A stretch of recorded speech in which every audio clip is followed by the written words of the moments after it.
Hello, 48 megapixel. Yeah, hey guys. Machine. We're putting our last spike in this here, right now, on this post.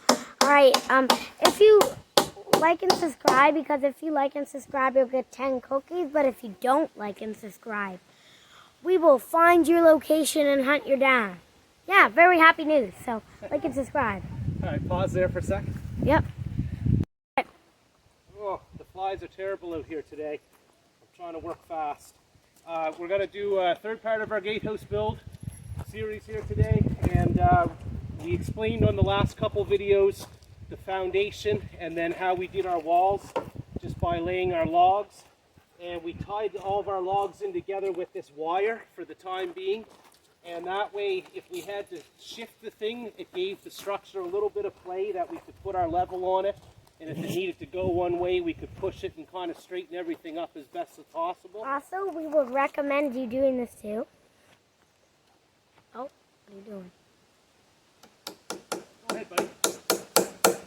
Alright, so once we have had the whole thing wired and everything looked fairly level, then we went through and we put spikes, and this one down here. So we've got spikes going in on each one of these logs like this. So that's why we used, I used a thing here about the diameter of a 2x4 on the corner, because it allowed us then to get a spike through this, and that solidifies everything up. So I'm just going to put my last couple spikes in.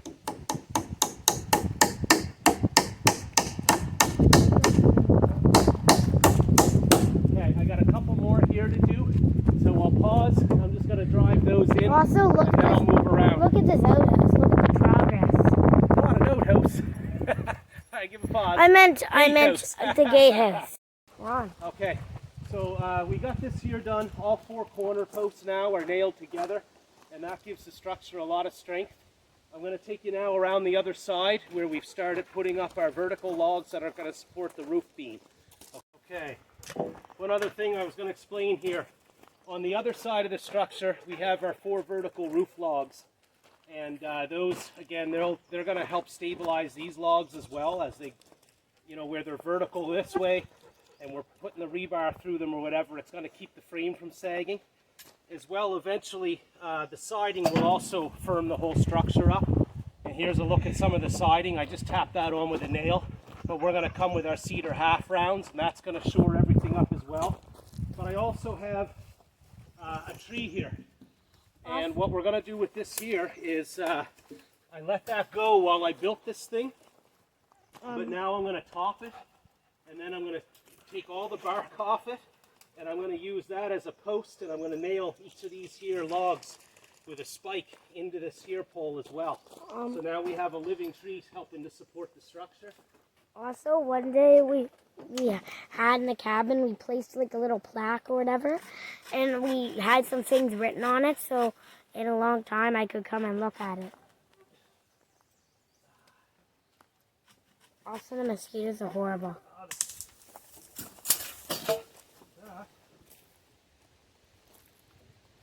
Alright, so there's the top off of it. Let's see, to keep this tree, I couldn't keep this here to grow, or it would be pushing into the structure.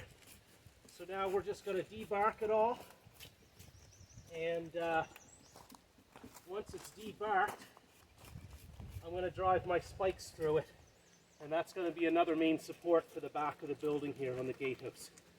That's good, buddy. I guess pause it there. We'll move on. Remember, if you like and subscribe, this time you will get 50 years of good luck, but if you don't like and subscribe, we will find your location and hunt you down.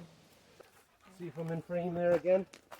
Okay, so these logs here had to be a good diameter in order to support the roof beam, because our roof beam, to go across, it's at least a 20-foot span to go across this. Am I in frame there, buddy? Can you check? It looks all off, kind of. Yep, we're good. Okay, so across the top of this, we're going to need probably a 20-foot beam. And in order to get one that's good and straight, it's going to at least be, a decent diameter. And so that's going to sit on top of these poles, in which case these here had to be a good diameter. And when you get into a really wide diameter post like this, a spike is no longer going to do anything to secure this. So what we went with was threaded rod, and we had to drill some holes. So I'm about to do another one over here if I can get this lined up. And I always check just to make sure that I'm still level as best I can be with this, and that says level. Yeah, that's dead on right there. And so now we're going to try to get this through. It's a dead on 4 minutes. I don't know if my drill's going to do a good job going through this or not. We've got to try to line up with that. In which case I would say somewhere here.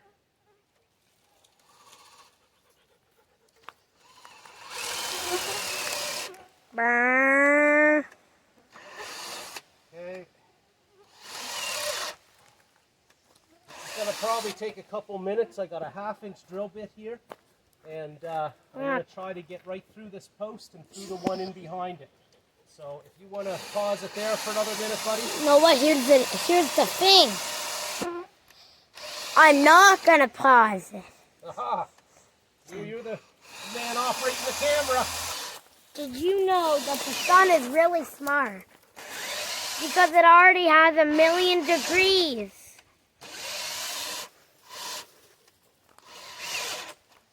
That was the best of the joke.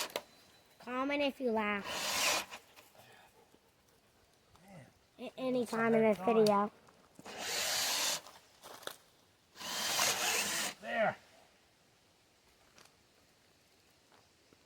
Okay, we're through. We did hit that a little bit wrong. Oh no, I just realized I paused. Okay, that's that. Are we on pause there? No. Oh, okay. I'm going to get the threaded rod ready, bud. Just pause it there. Alright. Okay. So, I need a good probably 18 inches of threaded rod to get through this. And this stuff is not easy to cut. Wait, is that metal? Yeah.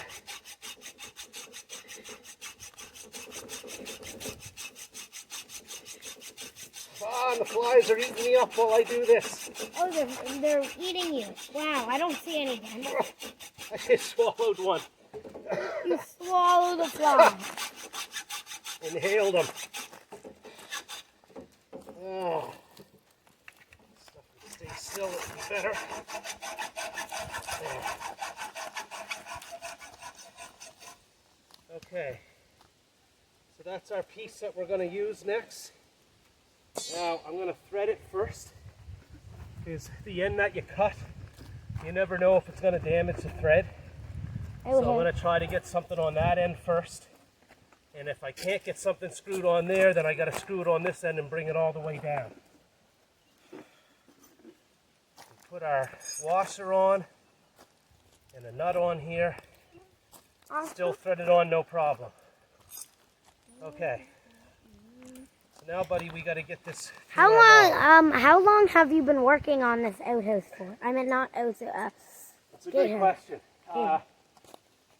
Although we're trying to give you guys ways to do things for free and to use the building materials you have and not need a lumber mill and things like that, I do have to say that this is very labor intensive.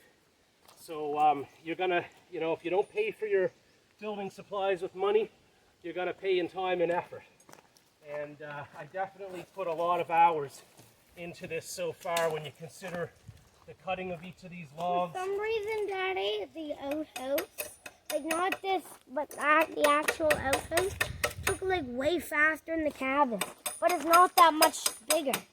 Yeah, that's possible. It might have been just a different building method we did there. And I had help from your grampy with the outhouse.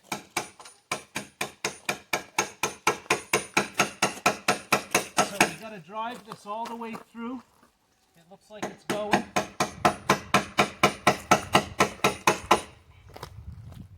Almost.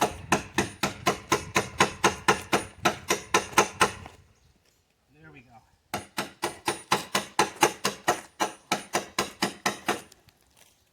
That's probably good there. So then I'll tighten down both ends. So get my wire out of the way.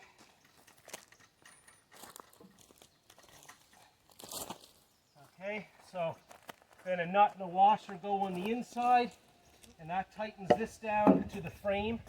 It's going to keep these logs on the frame from sagging everywhere that I have these anchored.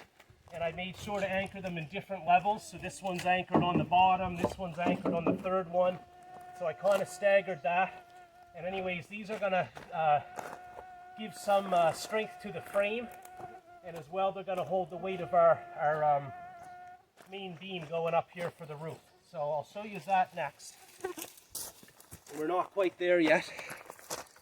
Also, Go ahead, buddy. I remember one time in the A-frame cabin build, there was a comment and it said, "The cameraman is the best." Yeah. Yeah, I remember that. He sure is. So comment as well as liking and subscribing, folks. Leo likes it. So those logs are 12 feet tall that you were looking at right there sticking up. And over here on the end, this piece that I have running diagonally, that's just there temporary to help gauge the roof line. So I'm going to use that now to figure out exactly what slope do I want to have on my roof. Once that's determined, I can run a rope across the 4 of these poles. Okay, the rope's going to run across there, and we'll level that rope, and then we'll use that as our guide to cut the tops off of each of those poles up there. And then once the tops are cut off, we can get our main beam situated up on top of it. That's on a jungle tree. Okay, so I don't know exactly what the angle of this will be, but what I have to consider, if I make it too steep of an angle, it's going to be hard to get up here and do the roofing itself. I don't want to get into harnesses and stuff. You can see I don't fit the safety gear very often. My dad is not safety. He never liked safety stuff, but I love safety.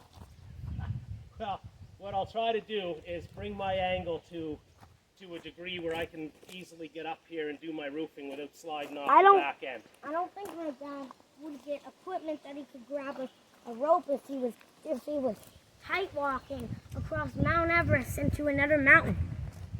Like, he wouldn't get any safety gear on that.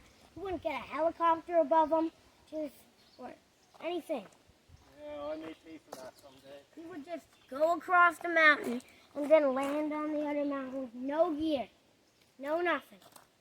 Okay, so I'm going to stretch this rope out, and once I bring this over to the other side, then I can start setting what the angle's going to be of this.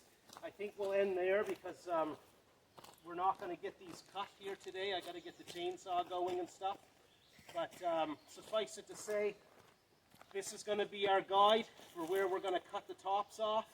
We'll come up and saw those off, and then we're going to make a bracket on either side of these. And the bracket's just going to come up from the log, and it's going to be something that the roof log can sit down in. So we're going to show that on our next take, and we'll raise the beam up, and then we'll show you how the roof's all going to come together. All right, see you later, but you're not an alligator. Bye.